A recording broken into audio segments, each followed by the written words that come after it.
Who got that optimization insider?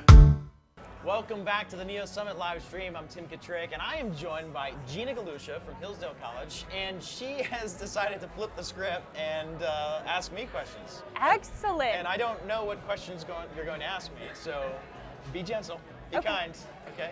So I wrote them down yesterday because your introduction was so awe-inspiring. Wow, okay. One of the things that you talked about was listening to our donors, and you said, let's listen to the data. To the data, yeah.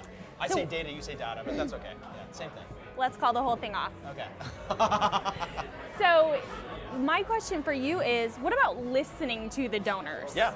In terms of, at scale, how do you do that well and have conversations with them that isn't just a survey that answers certain questions, because sometimes you don't know the right question to Correct. ask. Yep, excellent. So I will tell you one way that we do that at NextAfter. We send lots of emails as well. Our emails are highly personal. Right. And we actually expect and welcome replies. And Jeff Giddens said this once, I thought it was brilliant. He said one of the most unappreciated, right, and unused metrics is the reply in emails, Yes. right?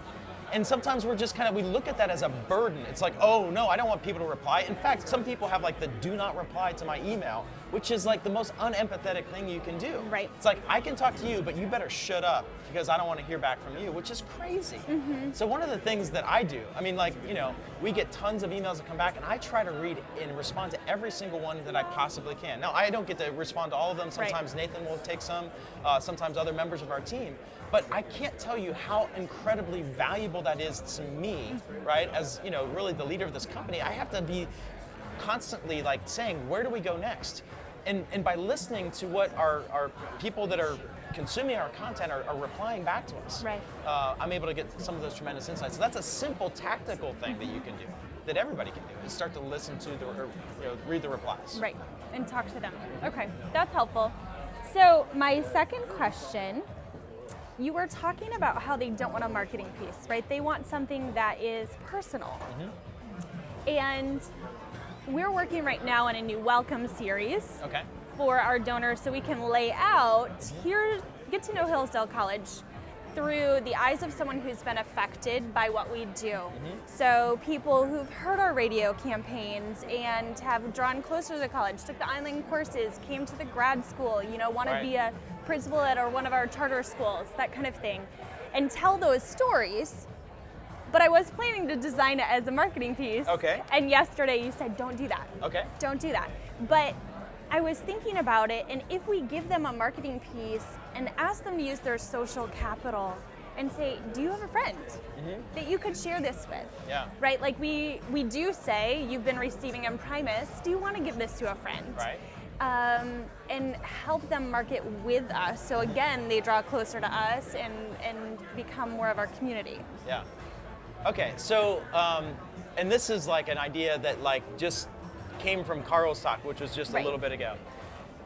What if the Welcome Series wasn't about get to know Hillsdale College? What if the Welcome Series, we flip the script, we say, how can I get to know you? How did you come to us? And maybe we know that by certain analytics, hey, you subscribe to Imprimis. What do you like about it? Right. Why do you read it? Right.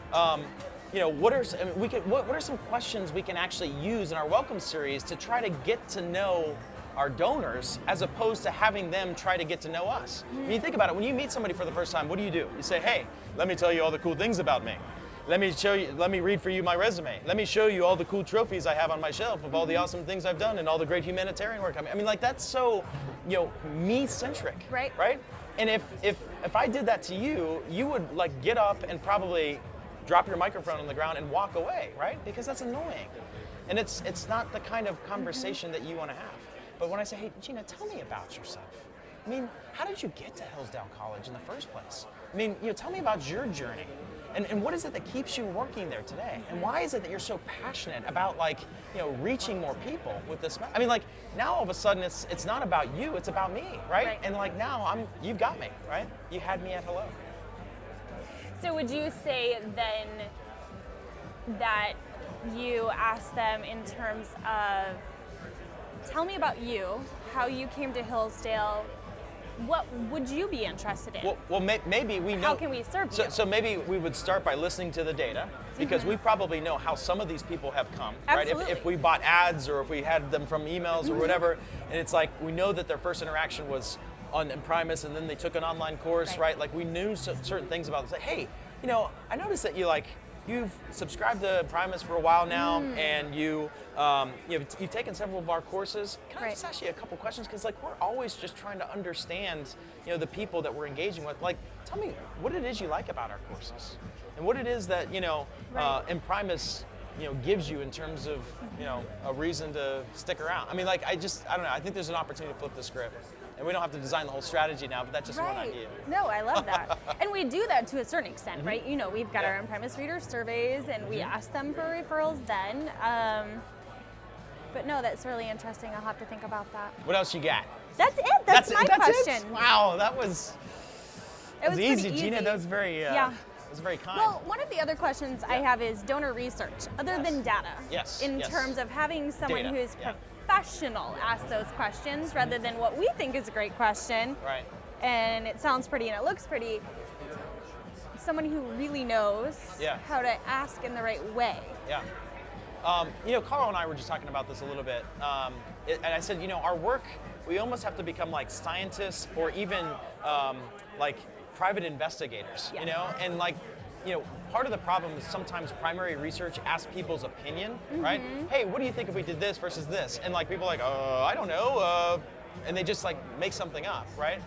But if we can ask questions that get to the motivations of people, right? If we say, hey, why are you leaving the website? Or why did you not donate today? Or, why did you not complete our online course? What was wrong with it? You know what I mean? Or why did you unsubscribe from this email? I mean, we can get so much information when people tell us the reasons why they didn't do something as opposed to the reasons why they did do something. Well, and that was one of your major points yesterday was listen to the no's, which was brilliant.